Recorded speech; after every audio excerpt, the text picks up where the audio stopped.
लोकशाहीच्या हत्येचा निषेध.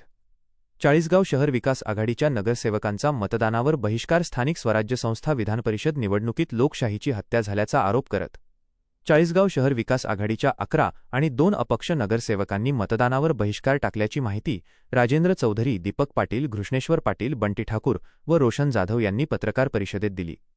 निवडणुकीतील उमेदवारांनी आमच्याशी संपर्क साधून मते मागण्याची गरज असताना कोणतीही प्रक्रिया पार पाडली नाही, यावरून त्यांना नगरसेवकांची किंमत नाही हे स्पष्ट होते. निवडणुकीतील 2 अपक्ष उमेदवारांची ज्या पद्धतीने माघार घडवून आणली ती पाहता लोकशाही जिवंत असल्याचे मांडण्यास जागा उरलेली नाही. आमच्याकडे बहुमत आहे, त्यामुळे आम्हाला कोणाची गरज नाही, हा काहींचा अविर्भाव लोकशाहीला घातक असल्याचे नगरसेवकांनी सांगितले. महायुतीचे उमेदवार नंदकिशोर महाजन यांनी मतदाराचा आदर ठेवून संपर्क साधला असता तर शहराच्या विकासासाठी निश्चितपणे त्यांना मतदान केले असते, परंतु गरजच नाही या भूमिकेमुळे आम्ही तटस्थ राहण्याचा निर्णय घेतला, असे नगरसेवकांनी स्पष्ट केले. राजेंद्र चौधरी यांनी जुन्या निवडणुकीचा दाखला देत लोकशाहीत मतदाराला मान देण्याची गरज असल्याचे सांगितले, तर घृष्णेश्वर पाटील व दीपक पाटील यांनी सन्मान होत नसेल तर मतदानात अर्थ नसल्याचे म्हटले. प्रदीपदादा देशमुख यांनीही निवडणुकीतील दबाव व प्रलोभनांच्या राजकारणावर दुःख व्यक्त केले.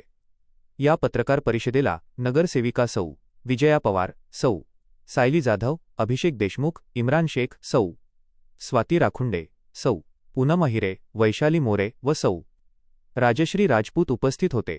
पत्रकार परिषदेला अनुपस्थित असलेले नगरसेवक राहुल म्हस्के यांच्याशी घृष्णेश्वर पाटील यांनी फोन लावून स्पीकरवर संवाद साधला असता त्यांनी मी आघाडीसोबतच आहे असे सांगितले. मात्र मतदानाची वेळ संपण्याच्या अवघी 5 मिनिटे आधी राहुल म्हस्के यांनी मतदान केंद्रावर जाऊन महायुतीचे उमेदवार नंदकिशोर महाजन यांना मतदान केले.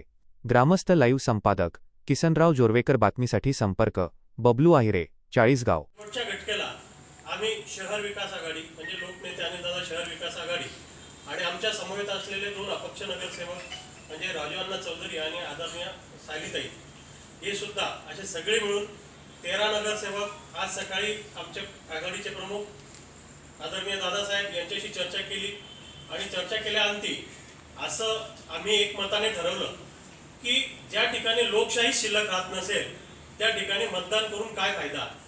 आणि खरं तर मतदान हा अधिकार गाजवलाच पाहिजे, परंतु आजच्या परिस्थितीत ज्या पद्धतीने ह्या मोठे पक्ष आणि काही नेते ज्या पद्धतीने करतात, तुम्हाला सांगतो की जर ह्या घोडे बाजाराच्या माध्यमातून मी कालच चर्चा ऐकली, आमच्यामध्ये सकाळी ती चर्चा पण झाली की 550 मतदान त्यांनी ऑलरेडी विकत घेतल्याचं कानावर आलंय.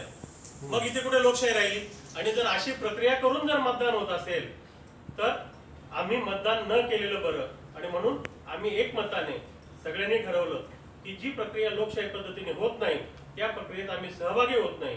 खरं तर हे कुठेतरी आमच्या मनाला पण बोचत आहे, परंतु येणाऱ्या काळात या अशा गोष्टी घडल्या नाही पाहिजे आणि म्हणून आम्ही सर्वानुमते ही भूमिका घेतली.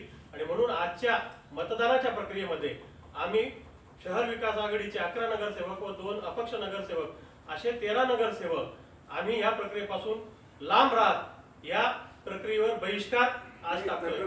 आणि यातून आम्हाला एकच अपेक्षित आहे, येणाऱ्या काळातल्या निवडणुका ह्या लोकशाही पद्धतीने झाल्या पाहिजे, त्याच्यात घोडेबाजार झाला नाही पाहिजे. कारण की घोडेबाजार करून तुम्ही लोकशाही जिवंत ठेवू शकत नाही. आणि आपल्या माध्यमातून हे जनतेपर्यंत पोहोचवण्यासाठी आम्ही आपल्याला विनंती करतो की खऱ्या अर्थाने येणाऱ्या काळात जर लोकशाही पद्धतीने निवडणुका होणे गरजेचे असतील तर आपण या माध्यमातून लोकांपर्यंत पोहोचून आणि प्रशासनाला दणका देऊन आपण येणाऱ्या प्रक्रियांमध्ये कुठेतरी जागृती करून असं घडणार नाही, म्हणून आम्ही या गोष्टीला आज सुरुवात करतो.